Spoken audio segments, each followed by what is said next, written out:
Marc 4, 21 i 33.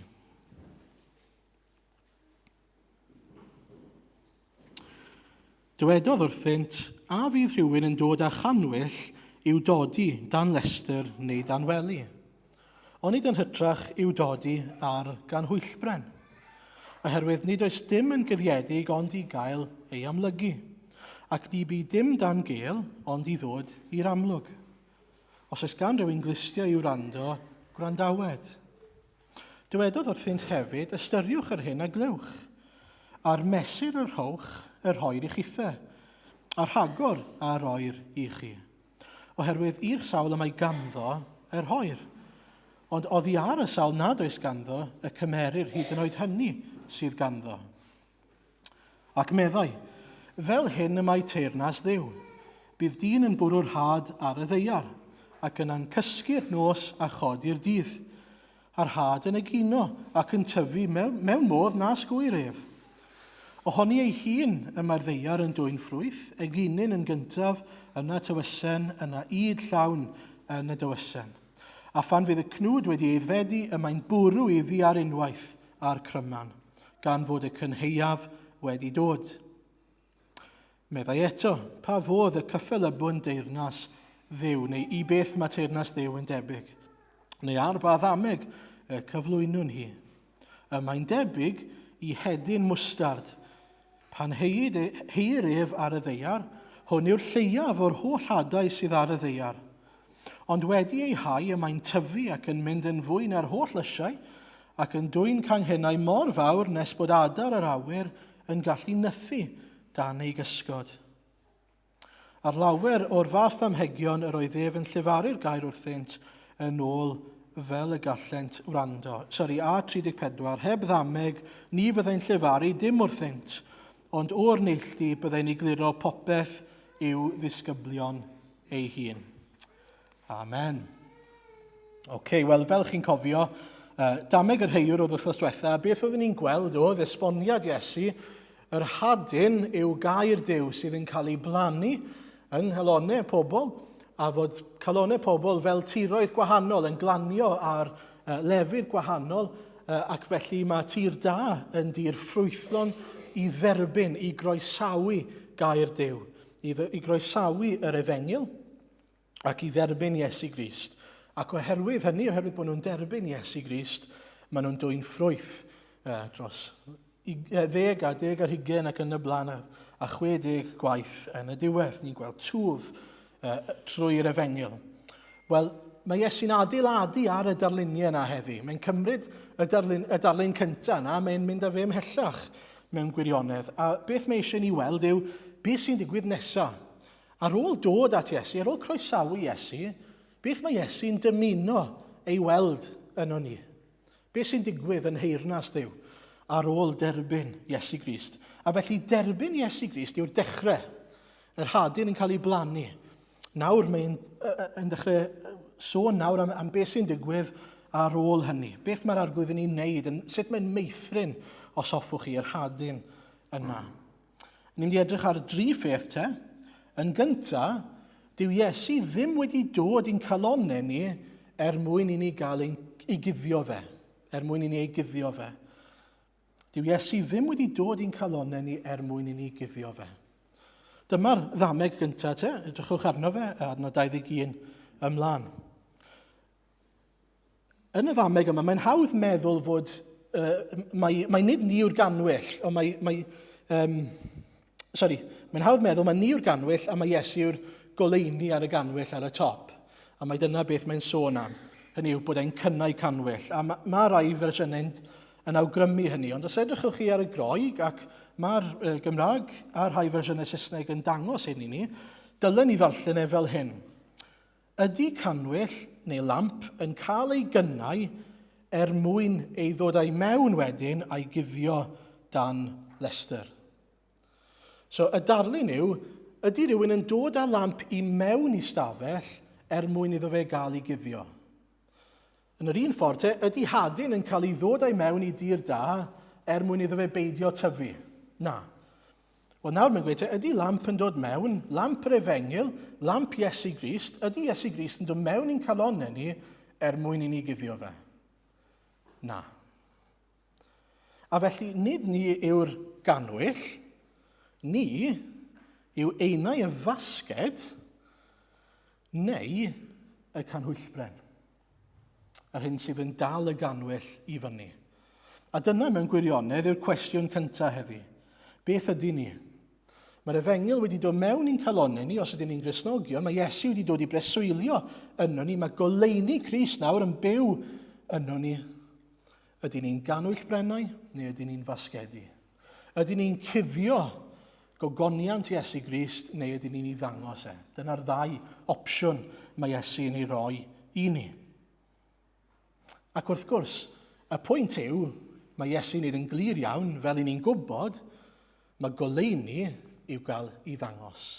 Dyw goleuni ddim yn cael ei ddod mewn i stafell mwyn i cael ei guddio. Fel arall, beth yw pwynt dod â fe mewn? Mae ei gael effaith ar y stafell yna.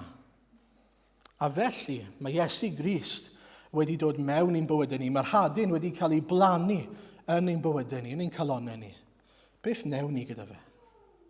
Beth newn ni? Cuddio fe? Neu ddangos e? Dyma mae Ioan yn ei ddisgrifio yn Ioan 1 ynglyn â sut mae Iesu wedi dangos ei hun i ni. Beth i ni wedi profi o Iesu. Mae'n sôn, chi'n gwybod yr adnodau, yn y dechreuad oedd y gair, Iesu. Yr oedd y gair gyda Duw a Duw oedd y gair. Yr oedd ef yn y dechreuad gyda Duw. Daeth pob peth i fod trwyddo ef. Hebddo ef, ni ddaeth un dim sydd mewn bod. Ynddo ef yr oedd bywyd a'r bywyd goleuni dynion ydoedd. Dyna mae'n dweud, goleuni dynion yw bywyd Iesu Grist. Mae'r goleuni yn llewyrchu yn y tywyllwch, ac nid yw'r tywyllwch wedi ei drechu ef. A felly dyna mae'n dweud am Iesu Grist ei hunan, goleuni yw Iesu Grist. Mae'n goleio meddyliau tywyll marw mwyn i ni gael deall a profi bywyd go iawn. A mae'n dweud wrthyn ni, adnod 14 yn Ioan 1, a daeth y gair yn gnawd a phreswylio yn ein plis, yn llawn gras a gwirionedd. Gwelsom ei ogoniant ef, ei ogoniant fel unig fab yn dod oddi wrth y tad. Be mae'n dweud yw, chi wedi profi goleuni Iesu Grist, chi wedi profi gogoniant Iesu Grist. Os ych chi'n Gristion, chi'n gwybod pa mor anhygoel, pa mor amazing yw Iesu Grist. Pa mor gariadlon, pa mor drigarog. Chi wedi profi y profiad yna o fod e wedi tynnu beichiau eich pechod chi a barn Duw oddi ar eich ysgwyddau chi. Bod wedi agor eich meddyliau chi, eich calonnau chi i gael profi bywyd nawr gyda Christ, nid ar wahân iddo fe. Dyna beth i ni wedi profi. Mae Iesu'n wahanol, mae e'n ogoneddus. Nawr, pa wahaniaeth mae hynny'n ei wneud? Wel, yn gyntaf, os ni wedi profi gogoniant Iesu Grist, os ni wedi gweld a wedi ei dderbyn mae'n dweud wrthyn ni'n adnod 12 a 13 yn Ioan 1, ond cynifer ac ei derbyniodd, rhoi sydd yn twy i'r rhai sy'n credu yn ei enw, hawl i ddod yn blant Duw. Plant wedi ei geni nid o waed, nac o ewyllus gnawd, nac o ewyllus gŵr, ond o Dduw. A felly y peth cyntaf ni'n darllen ac yn deall yw, os i ni'n credu yn Iesu, i ni'n cael bywyd newydd. Chi'n gwbl wahanol i pwy oeddech chi gynt.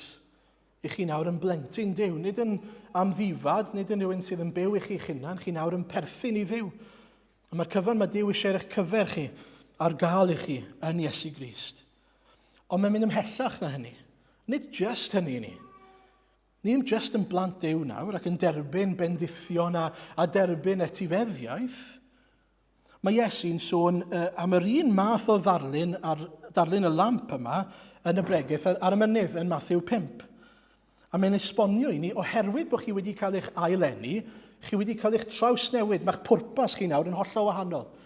Lle gynt chi oedd yn penderfynu beth oeddech chi, nawr, Iesu sy'n penderfynu beth ydych chi. A beth mae'n dweud wrthyn ni, ydy ni? Wel, Mathew 5, adnod 13 ymlaen. Sylwch, yn yr adnodau yma, dyw e ddim yn dweud, os ych chi moyn, gallwch chi fod yn. Mae'n rhoi statement i ni, a mae hwn mor bwysig. Matthew 5:13. Chi yw halen y ddeiar. A mae'n mynd mlaen. Adnod 14. Chi yw goleuni'r byd. Pam? Oherwydd mae rhaid fod e'n wir. Os yw Iesu yn preswylio ynddo ni trwy ffydd a trwy'r ysbryd glân, mae hynny'n golygu bod ni yn ein hanfod wedi newid. Mae hynny'n golygu bod ni'n wahanol nawr. Oherwydd dydy ni ddim yn bodoli ar wahân i Iesu Grist. Ac felly, mae beth sydd yn wir am Iesu nawr yn wir ohono ni. I ni'n oleini'r byd oherwydd mae Iesu'n treiddio ac yn byw yn preswylio ynddo ni drwy ei ysbryd glân. Nawr, i ni ddim yn dduw, ond mae rhywbeth o dduw yn perthyn i ni, sy'n golygu fod ein pwrpas ni yn wahanol. A felly mae'n dweud, chi yw goleuni'r byd. Ni ellir cuddio dinas a osodir ar fryn. Ac nid oes neb yn goleuo canwyll ac yn ei roi dan lester, ond yn hytrach ar gan hwyllbren, a bydd yn rhoi golau i bawb sydd yn y tŷ.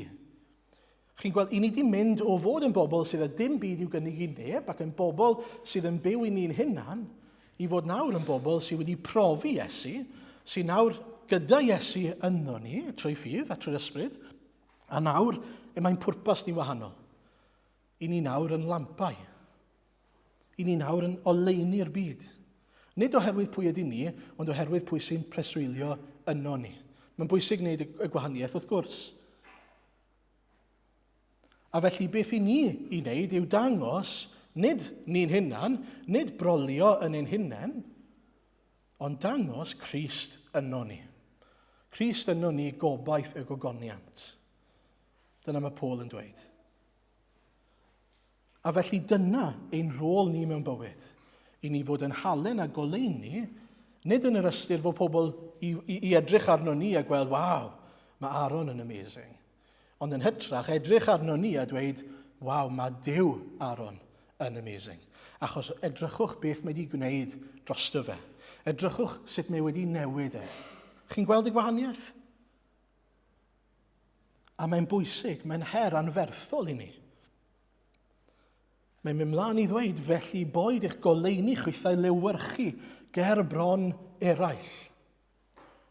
Nawr, mae llwyth o bethau gallwch chi ddweud fyna, o fi'n shy, o fi'n introvert, o fi'n hyn llall ag arall. A falle bod y pethau yna i gyd yn wir.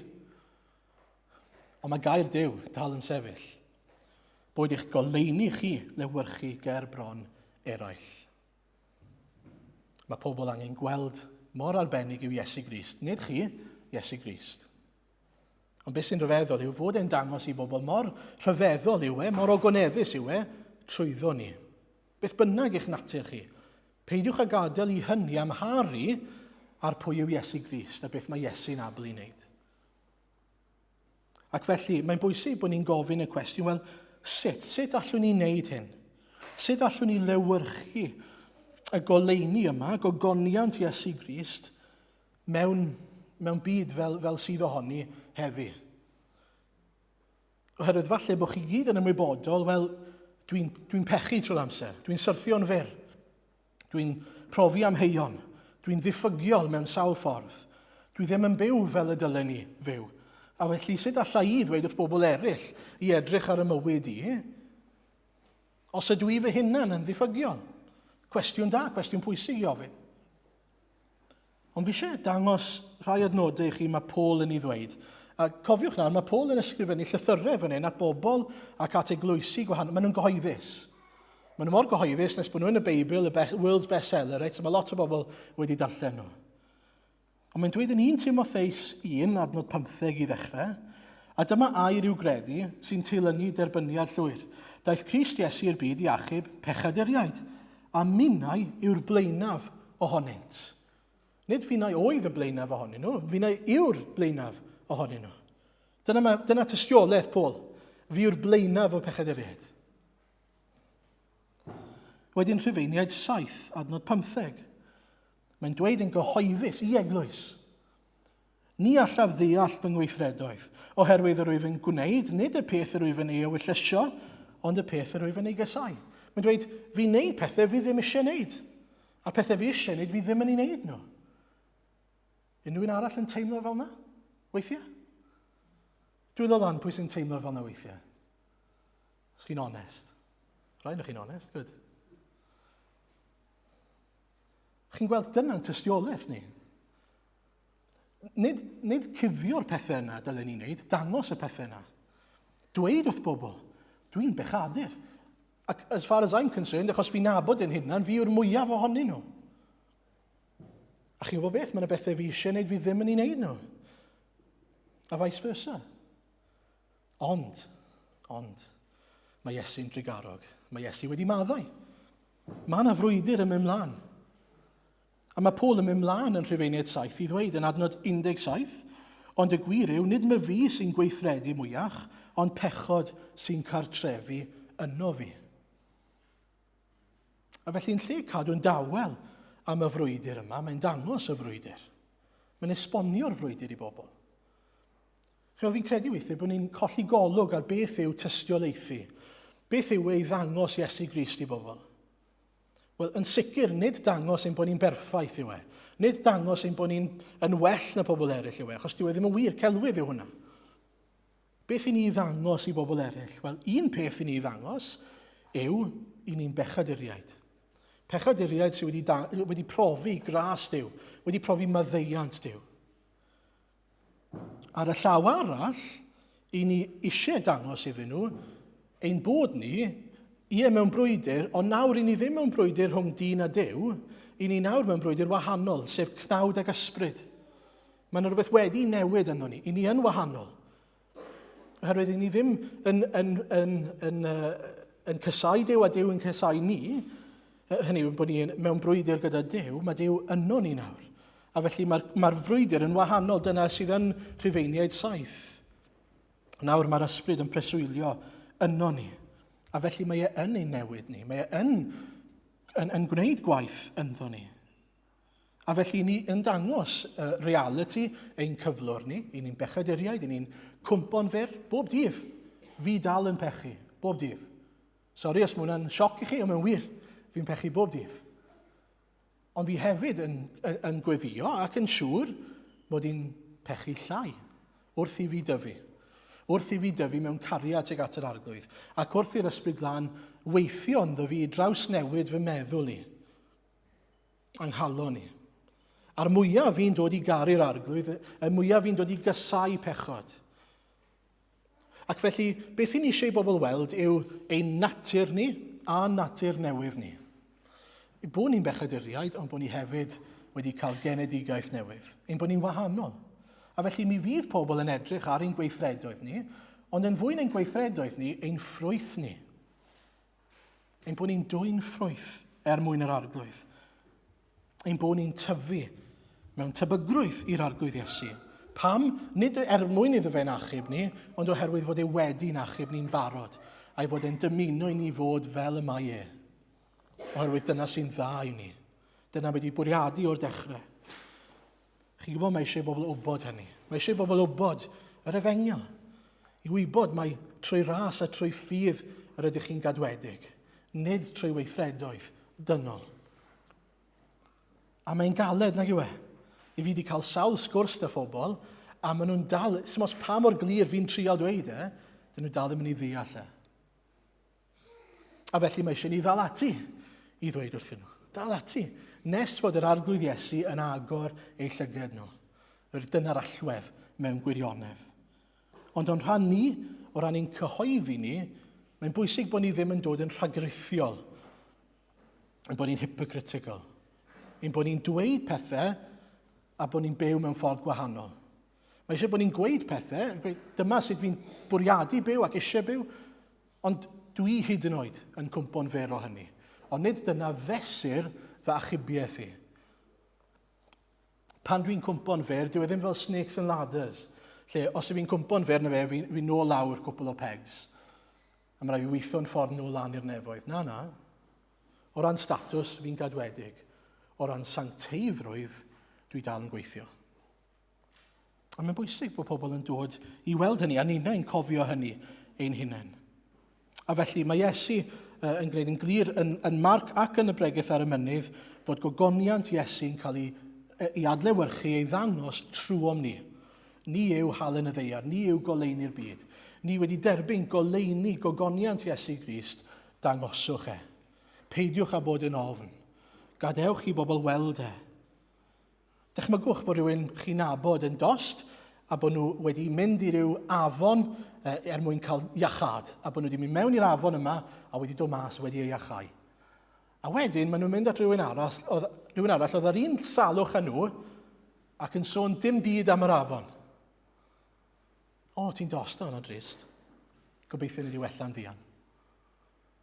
Chi ofnadw? Pan chi'n gwybod bod yr afon reit fyna. O dyna'r gobaith sydd gyda ni, ynddo fe? I ni'n gwybod lle mae ffynhonnell a ffynon iachawdwriaeth. Dyw e'n costio dim byd i ni. Di ni ddim yn colli allan ar ein achubiaeth ni. Dyw ddim fel petai ni'n gyda llon llaw o feddyginiaeth ac unwaith maen nhw wedi mynd, Na. Mae gyda ni afon. Mae gyda ni ffynon, falle'n fwy addas, i bechaduriad gael glanhau ynddyn nhw. Ein braint ni yw gallu dweud, o fyna fi di dod. Fyna nes i ffindio iachad. Ewch yna. Ewch i brofi hynny eich hunain. Trowch at Iesu Grist. A'r bwriad gyda Iesu, mae'n dweud yn adnod 22 yn y testun, yw fod popeth yn cael ei oleio. Chi sylwi ar hynny? Oherwydd nid oes dim yn guddiedig ond i gael ei amlygu. Mae Iesu'n dymuno fod rhai yn dod o'r tywellwch i'r goleini. Cofiwch hynny. Mae e'n mynd i oleio pob peth yn y pen draw. Bydd dim byd yn guddiedig. Mae'r arglwydd Iesu'n caru gwirionedd a goleini. Gweld y gwir, nid cuddio. A wedyn yn adnod 24 a 25, mae yna rybydd i ni hefyd o ran beth i ni'n ei wneud da'r wybodaeth yma. Ydyn ni'n mynd i gymryd ei o ddifri. Ac yn yr adnodau yna, mae'n dweud, ystyriwch yr hyn a glywch ar mesur yr hwch yr hoer i chithe, a rhagor yr hoer i chi. Oherwydd i'r sawl yma i ganddo, yr hoer, bydd mwy yn cael ei roi. Ac oddi ar y sawl nad oes ganddo y cymerir hyd yn oed hynny sydd ganddo. A dys i'r draws rhywbeth gan Spurgeon oedd yn dweud, the hearer of the gospel will get measure for measure, and the measure shall be his own measure. And it works out just this way. To the one with no interest in the gospel, the preaching of the gospel seems uninteresting. To the one who wants to find fault with the church or the preacher, they find plenty of faults. On the other hand, the more blessed hand, those who hunger find food. A felly y cwestiwn yw, ydyn ni'n sychedu? Mae fel pobl byddai'n dod atoch chi ac yn dweud, wel, sa di clywed llais Duw wythnos yma. A chi'n gofyn iddyn nhw, pryd oedd y trethau ti ddarllen y Beibl? Wythnos diwetha. Wel, sy'n syndod os e. Os nag i ni'n sychedu ac yn troi at y gair, sef llais Duw i ni, sut i ni'n mynd i glywed llais Duw? A felly, os i ni'n sychedu, bydd yr arglwydd yn rhoi. A na i ddod nôl at hynny mewn munud ar y diwedd, achos mae Iesu'n dweud eto ar y diwedd, i'r rhai sydd yn ceisio, maen nhw'n ffindo. Yr ail bwynt te, bydd hwn yn fyr iawn. Mae'r hadyn yn cael ei blannu mwyn cryfhau a chael cynheuaf. Felly ni nawr yn edrych ar y ddwy ddameg nesaf, a maen nhw mewn ffordd yn debyg i'w gilydd. Dameg yr had yn tyfu ddechrau, sut mae'r had yn tyfu ac yn dod â cynheuaf, ac yna dameg yr hedyn mwstard. Ond maen nhw'n wahanol yn yr ystyr, beth mae Iesu'n dangos i ni yn yr un cyntaf yw sut mae'n meithrin bywydau pobl yn eidiau, ac yna sut mae'n dwy'n ffrwyth ynddyn nhw, a beth yw'r cynheuaf sydd yn dod o hynny. A'r ail un yn sôn mwy am yr eglwys. Sut mae'r eglwys, pobl Crist gyda'i gilydd yn tyfu. Ond mae'n dweud yn y dechrau te fod e fel partneriaeth o ryw fath. Hynny yw, mae'r ffarmwr yn mynd mas ac yn plannu'r hadyn, yna mae'n mynd i'r gwely, ac yn y bore mae'n codi, ac yn sydyn mae twf wedi bod, a dyw e ddim yn deall pam. Mae'n partneriaeth yn yr ystyr fod yr ffarmwr yn helpu, ond ni'n gweld yn glir pwy mae'n dibynnu arno. Dyw, yr un sydd yn gwneud y gwaith gwirthiol yna dros nos fel petai. A chi'n bod, mae'n rhywbeth i ddweud fyna bod ein hyder ni yn y lle cywir. Dwi'n hyder ni ddim yn y ffarmwr, yn ein hunain, yr un sydd yn dweud y gair, yn rhannu gair Duw, mae'n hyder ni yn y gair ei hunan. ac yn yr ysbryd glân. Gadael i'r gair i wneud y gwaith. Chi'n bod hyd yn oed os i ni jyst yn dweud beth mae'r Beibl yn dweud wrth bobl, mae hwnna'n dystiolaeth. Oherwydd beth i ni'n wneud yw gadael i air Duw wneud y gwaith. Peidiwch â colli hyder yng ngair Duw. A beth i ni'n gweld yw mae canlyniad i'r hau yma yw fod twf yn dod, a ffrwyth yn dod, a cynheuaf yn dod. A beth sy'n fendigedig wrth gwrs yw fod had nawr yn dod o'r had cyntaf. Mae e'n casglu lot o hadau o'r cnwd yma. Mae'n anhygoel, nag yw e? Chi'n gweld, mae tywysen yn codi, a id llawn yn y dywysen, a felly mae'n mynd ac yn casglu'r cynheuaf. Ac o'r cynheuaf yna, mae hadau nawr yn dod ar gyfer y tro nesaf. A fi'n ffindo bod hwnna'n just yn amazing. Oherwydd, i ni'n hau hadau'n gair Duw, y mywyd un person, a maen nhw'n tyfu ac yn dwy'n ffrwyth, ac o'i gennau nhw wedyn mae had arall yn dod, a hadau eraill yn dod, sydd yn gallu cael ei feithrin a'i fedi yn hir calonnau pobl eraill. Knock-on effect, domino effect, fel wedys i wythnos diwetha. A beth sy'n rhyfeddol yw fod Duw wedi trefnu hyn. Dyma drefn Duw. Un ar ôl y llall, bod pobl yn cael ei defnyddio i rannu. Dyma sydd wedi digwydd i fi. Dyma pwy yw'r arglwydd Iesu. Dyma sut mae wedi gweithio yn ynghalon ni. Profwch chi hynny. Chi'n paso fe ymlaen. A maen nhw'n profi hynny. Mae'r hadyn wedi ei blannu yn eu calon nhw. A Duw sy'n neud y gwaith yn yr un ffordd eto. Wrth gwrs, ni'n mynd nôl i ddechrau y ddameg yna. Chi'n mynd i gysgu dros nos. Chi'n deffro yn y bore, a mae Duw wedi gwneud ei waith. Ein rhan ni yw i fod yn ffyddlon. A dim ond dau beth allwn ni wneud. Cyhoeddi'r gair a gweddio. Na'r unig ddau beth allwn ni wneud. Ond mae'n bwysig gofyn y cwestiwn pa mor aml i ni'n neud nhw. Ydy ni'n ffyddlon yn gwneud y pethau yna? Gai ofyn i chi mewn cariad a gras ac i fi fy hun hefyd gyda llaw. Pryd oedd y tro diwetha i fi gael sgwrs gyda rhywun am yr efengyl. Pryd oedd y tro diwetha i fi ddweud wrth rhywun, dyma beth yw'r efengyl, dyma mae Iesu wedi gwneud dros ti. Plis, wneud i ystyried hyn, achos mae wedi newid y mywyd i. Gai annog chi i feithrin perthnasau, lle bynnag i chi, pan yn y lle gwaith neu pan chi yn y lle bynnag i chi, pan chi'n meithrin perthynas gyda pobl, bod chi'n gweithio tuag at y pwynt yna. Bod chi'n gallu cynnig y gobaith sydd gyda chi ynddo chi. A fi hefyd yn meddwl, wrth i ni feddwl am ddwy'n ffrwyth, wrth i ni feddwl bod yr hadyn yma'n dwy'n ffrwyth, mae'n bwysig bod ni'n gallu edrych ar ein hunain ac asesu pe na i ni'n dwy'n ffrwyth. Ac wrth edrych ar ein hunain ac edrych yn ôl ar ein bywyd, bod ni'n gallu dweud, wel, do fi wedi tyfu mewn aeddfedrwydd, mewn rhyw ffordd neu gilydd, mewn dyfal barhad. I fi dal yma, felly mae Duw yn meithrin dyfal barhad ynddo. Clod i'r arglwydd. Clodforwch yr arglwydd am y ffrwyth mewn i feithrin yno chi, yn ei dyfu yno chi. Ond ar yr un pryd, mae'n bwysig gallu gweld, na, fi'n ddiffygiol yn y pethau yma. A dwi angen gweddio, a dwi angen myfyrio arnyn nhw. Dwi angen cymryd amser, edrych ar Galatiaid 5, a gofyn y cwestiwn, beth mae'n dweud wrthau yw ffrwyth yr ysbryd? Beth mae'n dweud wrthau y dylwn ni fod yn tyfu ynddyn nhw? Ac yna bod fi'n ceisio'r arglwydd mewn gweddi amdanyn nhw. Yn gyson. Nawr eto, chi ddim yn gwneud hynny mwyn cael eich achub, ond oherwydd bod chi wedi cael eich achub. Mae gyda ni rhyddid i wneud hynny. Ond dyna mae'r arglwydd yn dymuno drosto ni. A fydd pobl yn gweld y ffrwyth yno chi. Bydd pobl yn gweld eich bod chi'n tyfu yn y pethau yma. Yn eich addfwynder, yn eich cariad, yn eich goddefgarwch, beth bynnag yw e.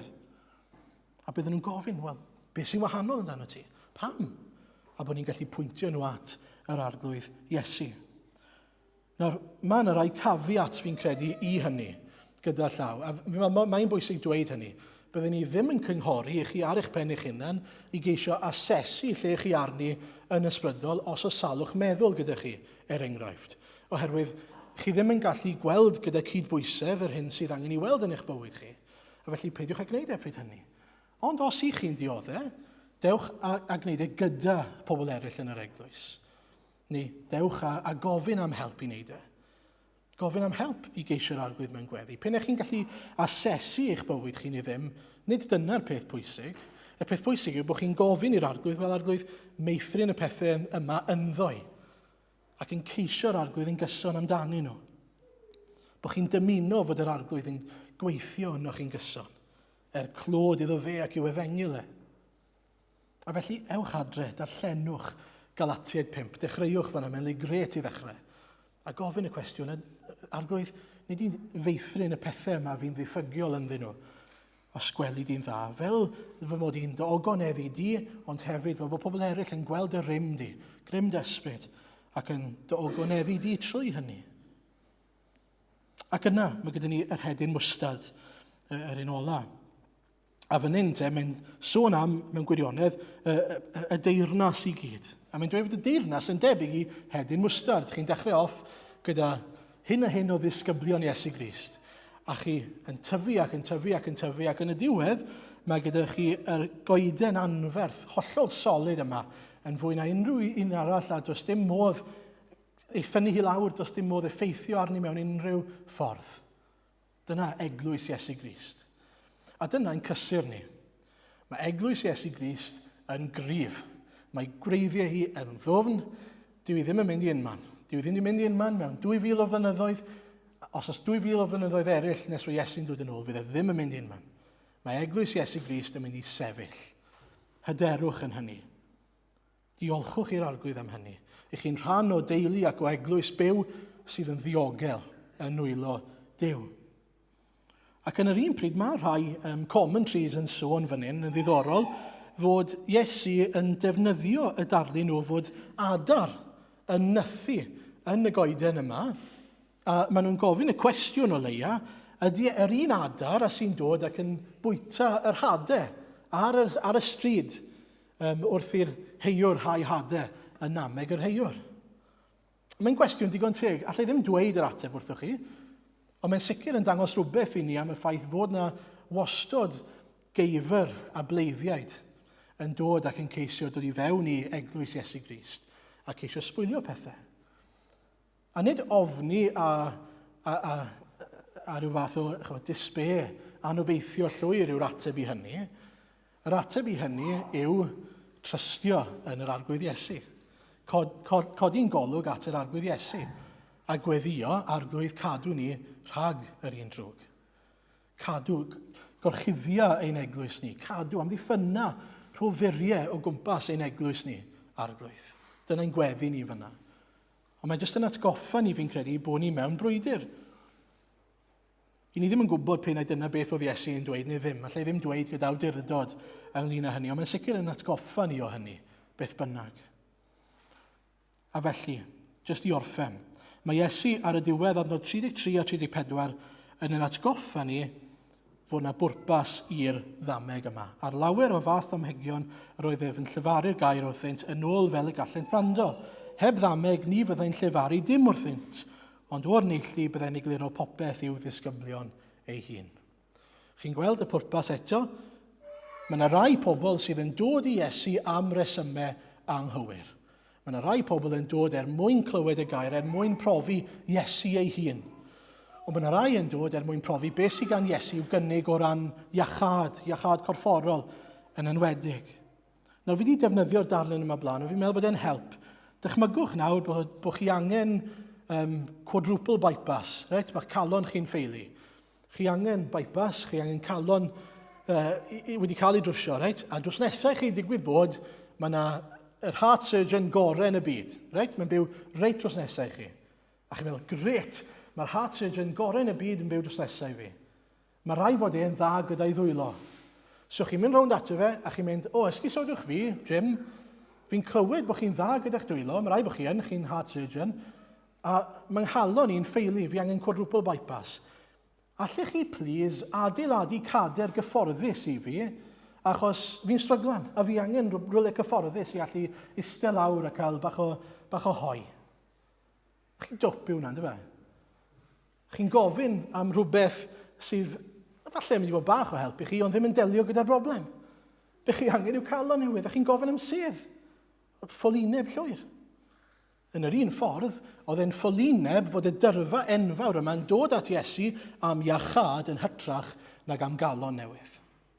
A mae Iesu'n troi at amhegion mwyn sicrhau fod y rai sy'n wir yn chwilio am galon newydd yn dod yn ôl i glywed yr esboniad. A felly pan ni'n cyhoeddi'r efengyl, mae yna rai sy'n mynd i ddod yn ôl. Mae yna rai sy'n mynd i ofyn rhagor y gwestiynau. Mae yna rai sy'n mynd i ddangos diddordeb. Ydych chi'n un ohonyn nhw? Mae yna rai sy'n mynd i wrthod. Mae yna rai sy'n mynd i dweud, o na, dim dyna be fi'n chwilio amdano. Sim ots be maen nhw'n chwilio amdano, dyna maen nhw angen. Ond falle mae nid dyna maen nhw'n chwilio amdano. Ond beth mae Iesu'n neud trwy siarad ar ddamhegion yw sicrhau fod y rhai sydd yn mynd i ffwrdd ddim wedi cael beth maen nhw'n meddwl mae Iesu'n cynnig. Chi'n gweld gallu'r y dyrfa fawr mae wedi cael ei achau a mynd i ffwrdd a meddwl bod nhw wedi cael yr hyn mae Iesu eisiau darparu ar ei cyfer nhw. Mynd i ffwrdd yn meddwl fe, mae Iesu wedi gwneud ei job. Ond nid dyna pam oedd Iesu wedi dod. Nid dyna ddiwedd gwaith Iesu. Diwedd gwaith Iesu yw fod e wedi maddau'ch pechodau chi. A felly mae Iesu'n gallu cynnig pob math o bethau yn cynnwys iachad corfforol. Ond beth mae wedi dod i'w gynnig yw perthynas gyda fe ei hunan. Ei adnabod ei brofi fe fel Duw. A dyna'n braint ni'n dyfe, bod ni'n cael dweud wrth eraill yr un peth. A felly mae tair gyda fi i gymhwyso ac i orffen gyda, jyst i gobeithio sticio yn ein meddwl ni. Yn gyntaf, dewch. Dewch at Iesu Grist eich hunain. Os nag chi wedi dod eto, yn Saesneg dyw hwn ddim yn diweithio, sori, fi'n ymwybodol o hynny. Dewch. Dewch at Iesu Grist. Am y rhesymau cywir. Dewch i gael beth mae e yn dymuno i chi gael. Peidiwch â dod yn disgwyl guardian angel neu insurance policy neu unrhyw beth arall. Oherwydd nid dyna beth mae Iesu wedi dod i fod. Mae Iesu wedi dod i'ch achub chi. Dewch ato fe am y rhesymau cywir. Ac os newch chi, fe newch chi brofi cyflawnder bywyd trwy Iesu. Yn ail, diolchwch. Diolchwch fod y cyfan i ni wedi gweld heddi am waith Duw yn dibynnu arno fe, nid arno ni. I ni'n cael rhan yn y gwaith, i ni'n cael partneri yn y gwaith sy'n rhyfeddol, ond dyw e ddim yn 50-50 partnership. O gwbl. Mae e fel pan o'n i'n fach, o'n i'n cael iste ar lun fy nhad a gyrru'r car.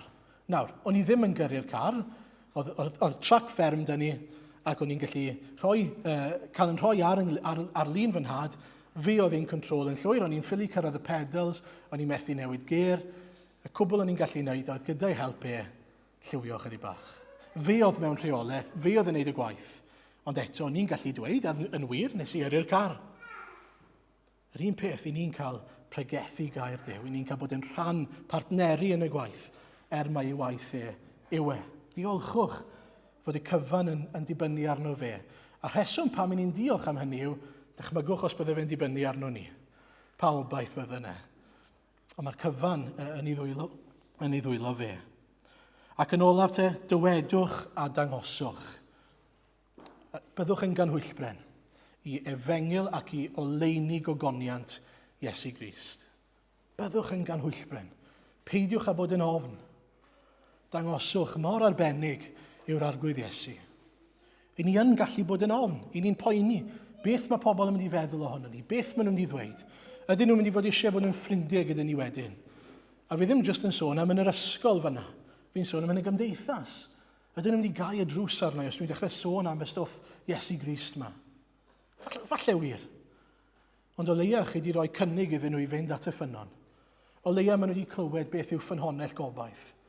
Ac os ydyn nhw'n gwybod eich bod chi'n ei caru nhw, dwi ddim yn meddwl nawn nhw gau y drws i berthynas gyda chi. Dwi'n meddwl fydden nhw'n gallu gweld yno chi gymaint i chi'n caru nhw, a gymaint i chi'n hyderu yn yr efengyl eich hunan, fel bod nhw'n gwybod hynny. Fel bod nhw'n gweld hynny. A'i bod nhw'n dod a'n gweddi ni yw bydden nhw'n profi Iesu Grist. Yn profi rhagoriaeth Iesu. Yn profi prydferthwch Iesu. Yn profi ei faddeuant a'i ras a cael ein gwisgo gyda'i gyfiawnder Na fydde'n hyfryd os bydde'r bobl yna sydd ar eich calon chi'n cael profi'r pethau yna. Pwy bynnag yw nhw? Eich plant chi, eich gŵr, graig, tad, mam gys, tad gys, wyresau, wyrion. Bydde'n hyfryd bydde fe. Gweddiwch drosti nhw, ond hefyd byddwch chi'n ganhwyllbren. Trwy ras a mewn gogoniant, gogoniant i Iesu Grist. Amen.